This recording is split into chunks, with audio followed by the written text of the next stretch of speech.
শীতকাল পছন্দ করে না আমার মনে হয় এমন মানুষ খুব কমই আছে। আমার নয় শীতকাল বেশ ভালোই লাগে, যেমন খুশি রান্না করা যায় আর যেমন খুশি ঘুরে বেড়ানো যায়। আর আজকে নয় বাড়িতে বানিয়েছিলাম মালপোয়া, আর মাইতিবাবু না যে কোনো পিঠে খেতে ভীষণ পছন্দ করে।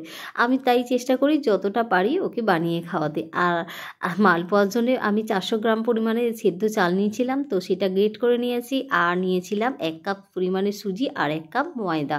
ওইটার নয় ভিডিও শ্যুট করতেই ভুলে গেছিলাম। আর দিয়েছিলাম পরিমাণ মতো চিনি আর পরিমাণ মতো লবণ, আর দিয়েছিলাম একটু কালো জিরে।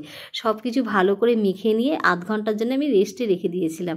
আর এরপর কি কড়াই হচ্ছে পরিমাণ মতো তেল দিয়ে, মানে বেশ খানিকটা তেল দিয়ে, আর এরপর মালপোয়ার আকারে ভেজে নিতে হবে। আর প্রথম না এই মালপোয়া যখন ভাজতাম না একদমই ফুলতো না। মালপোয়াগুলো না আমার মনে হয় গরমের দিকে ঠান্ডা বেশি খেতে ভালো লাগে। কার কি মতামত জানাবেন তো।